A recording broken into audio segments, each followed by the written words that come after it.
Notice ಅನ್ನು ಕೊಟ್ಟಿದ್ದಾರೆ. ಮತ್ತೆ ಕೂಡ ನೋಟಿಸ್ ಅನ್ನು ಕೊಟ್ಟಿದ್ದಾರೆ.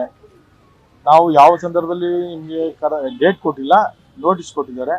ಯಾವ ಸಂದರ್ಭದಲ್ಲಿ ನೀವು ತನಿಖೆಗೆ ಬರ್ಬೇಕಂತ ಕೂಡ ಸಹಕಾರ ಮಾಡ್ಬೇಕಂತ ಹೇಳಿದ್ರೆ ನಾನು ಸಹಕಾರ ಮಾಡ್ತೀನಿ ಅನ್ನೋ ಮಾತನ್ನು ಹೇಳಿದ್ದೀನಿ. ಸೊ ಇಷ್ಟು ಬಿಟ್ರೆ ಬೇರೆ ಏನು ಇಲ್ಲ.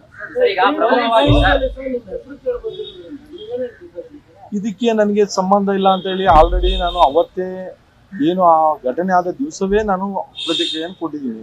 ಇದಕ್ಕೂ ನನಗೆ ಯಾವುದೇ ಸಂಬಂಧ ಇಲ್ಲ ಅಂತ ಹೇಳಿ.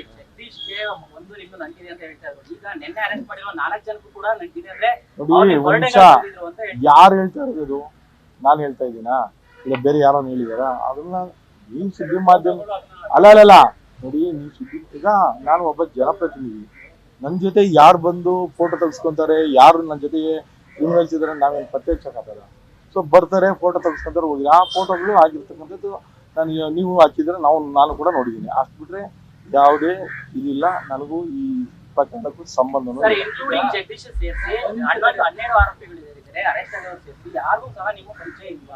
ಯಾರಿಗೂ ನನ್ನ ಪರಿಚಯ ಇಲ್ಲ. ಸರ್ ನಿಮಗೆ ನೋಟಿಸ್ ಕೊಟ್ರಲ್ಲ ಪೊಲೀಸರು, ನೀವು ಕೇಳಿಲ್ಲ ನಿಮ್ಮ ಹತ್ರ ಏನ್ ಸಾಕ್ಷಿ ಇದೆ, ನನಗೆ ನೋಟಿಸ್ ಕೊಡಕ್ಕೆ ಏನ್ ಸಾಕ್ಷಿ ಇದೆ ನಿಮ್ಮ ಹತ್ರ ಅಂತ ಕೇಳಿಲ್ಲ. ಈಗ FIR ಆಗಿದೆಯಲ್ಲ, FIR ಆದ್ಮೇಲೆ ಅವ್ರು ಕರೆಯೋದು ಅವ್ರ ಕರ್ತವ್ಯ. ಅವ್ರು ಕರೆದಿದ್ದಾರೆ, ವಿಚಾರಣೆಗೆ ನೋಟಿಸ್ ಕೊಟ್ಟಿದ್ರೆ ವಿಚಾರಣೆಗೆ ಬಂದಿದ್ವಿ. ಅವ್ರು ಏನು ಪ್ರಶ್ನೆ ಕೇಳಿದ್ರೆ ಅವ್ರ ಬಗ್ಗೆ ಹೇಳಿದ್ದೀವಿ. ಮುಂದೆ ತನಿಖೆಗೆ ಬರಬೇಕು ಅಂತ ಹೇಳಿದ್ರೆ ಸಹಕಾರ ಕೊಡ್ತೀವಿ ಅಂತ ಹೇಳಿದ್ರೆ ಸಹಕಾರ.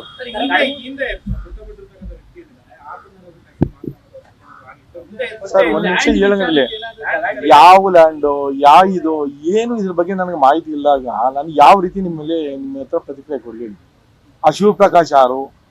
ಆತರ ಆಗಂಗಿದ್ದೀರಾ? ಅವ್ನಿಗೆ ಯಾರು ನಾವು ಈ ತರ ಹೇಳಿದಾರಲ್ಲ, ಅವತ್ತು ನಮ್ಮ ಮನೆ ಹತ್ರ ಬಂದು ಅವರು ನನ್ನನ್ನು ಕೇಳಿದಿದ್ರೆ, ಸರ್ ಈ ತರ ನನಗೆ ತೊಂದರೆ ಕೊಡ್ತಾ ಇದ್ದಾರೆ ನಿಮ್ಮ ಕಡೆಯವರು ಅಂತ ಹೇಳಿದ್ರೆ, ನಾನೇ ಕರೆದು ಅವ್ರಿಗೆ ಯಾರಪ್ಪ ಏನು ಅಂತ ವಿಚಾರಣೆ ಮಾಡಿದ್ದೀನಿ.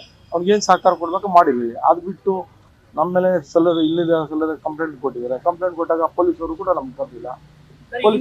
ಇರೀ ಅದೇ ಪೊಲೀಸ್ ಕೂಡ ಕೊಟ್ಟಿದ್ದಾರೆ, ಪೊಲೀಸ್ ಇಲಾಖೆ ಕೊಟ್ಟಿದ್ದಾರೆ. ಪೊಲೀಸ್ ಇಲಾಖೆ ಕೊಟ್ಟಾಗ ಪೊಲೀಸರು ನಮ್ಮನ್ನು ಕರೆದು, ನೋಡ್ರಿ ಈ ತರ ನಿಮ್ಮ ಮೇಲೆ ಯಾರೋ ಪ್ರಕರಣ ಕೊಟ್ಟಿದ್ದಾರೆ, ಯಾರು ಇವರು, ಏನ್ ಇದಕ್ಕೆ, ಯಾಕೆ ಇದು ಅಂತ ನಮ್ಮನ್ನು ಕೇಳಿದ್ರೆ ಅದಕ್ಕೂ ಕೂಡ ಉತ್ತರ ಹೇಳ್ತಾ ಇದೆ. ಅದು ಕೂಡ ನಮ್ಮನ್ನ ಯಾರು ಕೂಡ ಕರೆದಿಲ್ಲ.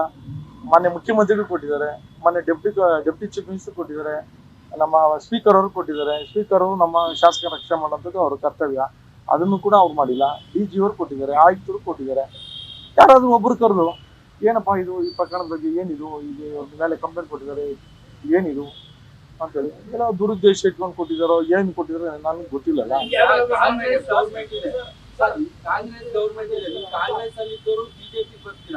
ಒಂದ್ ನಿಮಿಷ ನಿನ್ನೆ ಕೂಡ ನನ್ನ ವಿರುದ್ಧ ಪ್ರತಿಭಟನೆಗಳು ಮಾಡಿದ್ದಾರೆ. 2013ರಲ್ಲಿ ಯಾರು ನನ್ನ ವಿರುದ್ಧ ಇವತ್ತು ಪ್ರತಿಭಟನೆ ಮಾಡಿದ್ರು ಅವರು ನನ್ನ ಜೊತೆ ಇದ್ರು. ನನ್ನ ಕೈಯಲ್ಲಿ B.Com ತಗೊಂಡು ಅವ್ರ ಚುನಾವಣೆನ ನಾನು ಮಾಡಿದ್ದೀನಿ. ಇವತ್ತು ನನ್ನ ವಿರುದ್ಧ ಪ್ರತಿಭಟನೆ ಮಾಡ್ತಾರೆ.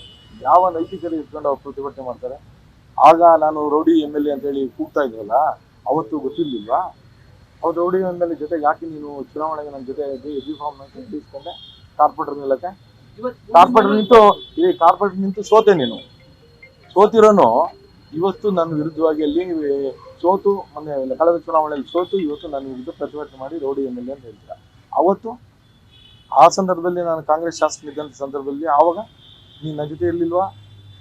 5 ವರ್ಷ ಅಲ್ದ್ರೆ 7 ವರ್ಷ ಇದೆಯಲ್ಲ, 7 ವರ್ಷದಲ್ಲಿ ಯಾಕೆ ನೀನು ಆ ಸಂದರ್ಭದಲ್ಲಿ ಹೇಳಿಲ್ಲ? BJP ಶಾಸಕಿ ಇಲ್ಲಲ್ಲ, ಆ ಸಂದರ್ಭದಲ್ಲಿ ಹೇಳ್ಬೋದಾಗಿತ್ತಲ್ಲ, BJP ಶಾಸಕಿ ನೀನು BJP ಬಂದಿದ್ಯಾ, ನೀನು ಈ ರೀತಿಯಾದಂಥ ಇದು ಮಾಡಿದ್ಯಾ ಅದು ಮಾಡಿದ್ಯಾ ಅಂತ ಮಾತುಗಳನ್ನ ಹೇಳ್ಬೋದಾಗಿತ್ತು. ಇವತ್ತು ರಾಜಕೀಯಕ್ಕೋಸ್ಕರ ಅವರ ಬೆಳೆ ಬೇಯಿಸ್ಕೊಳ್ಳೋಕ್ಕೋಸ್ಕರ ಇವತ್ತು ಇಲ್ಲ ಸಲ್ಲದ ಆರೋಪಗಳು ಮಾಡ್ತಾ ಇದ್ದಾರೆ. ನಿಜ ಹೇಳ್ತಾ ಇದ್ದೀನಿ, ನಾನು ಒಬ್ಬ ಪ್ರಾಮಾಣಿಕ ರಾಜಕಾರಣಿ. ಆ ಕ್ಷೇತ್ರದ ಅಭಿವೃದ್ಧಿ ವಿಚಾರ, ಆ ಬಡವರ ವಿಚಾರ, ಬಡವರ ಕಣ್ಣೀರು ಒರೆಸೋ ವಿಚಾರದಲ್ಲಿ ಮಗ್ನ ಆಗಿದ್ದೀನಿ ಹೊರತು ಇಂಥ ಹೀನ ಕೃತ್ಯಗಳಿಗೆ ಎಲ್ಲೋ ಒಂದ್ ಕಡೆ ಬೆಂಬಲ ಕೊಡೋದಾಗ್ಲಿ, ಎಲ್ಲೋ ಒಂದ್ ಕಡೆ ಅವ್ರಿಗೆ ಇದು ಕೊಡೋದಾಗ್ಲಿ ನಾನು ಯಾವತ್ತೂ ಕೂಡ ಮಾಡಲ್ಲ. ಮಾಡೋ ಪ್ರಶ್ನೆನೂ ಬರಲ್ಲ, ಅಂತ ಪ್ರಮೇಯನೂ ಬರಲ್ಲ. ಅದೇ ಅದಕ್ಕೆ ಹೇಳ್ತಾ ಇದೀನಲ್ಲ, ಯಾರೋ ಇವತ್ತು ಕಾಣದ ಕೈಗಳು ದುರುದ್ದೇಶದಿಂದ ಇವತ್ತು ಆ ಪ್ರಕರಣದಲ್ಲಿ ನನ್ನನ್ನು ಕೂಡ ಸಿಲುಕಿಸಿದ್ದಾರೆ.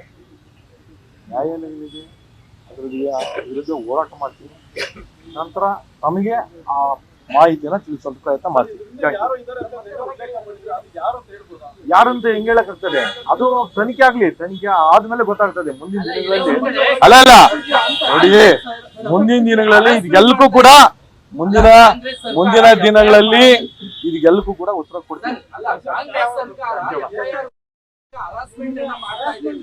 harassment ಆಗ್ಲಿ, ಅದು ನೋಡಿ ಸರ್, ಏನೇ ಮಾಡಿದ್ರು ಕೂಡ ಬೈತಿ ಬಸವರಾಜ್ಗೆ ಎದುರಿಸೋ ಶಕ್ತಿ ಇದೆ. ಶಕ್ತಿ ನಾನು ಕಳ್ಕೊಂಡಿಲ್ಲ. ಇಡೀ ಕ್ಷೇತ್ರದ ಜನ ನನ್ನ ಪರವಾಗಿದ್ದಾರೆ. ಇಡೀ ನಾಡು, ನಮ್ಮ ಕರ್ನಾಟಕ ರಾಜ್ಯದ ಜನ ನನ್ನ ಪರವಾಗಿದ್ದಾರೆ.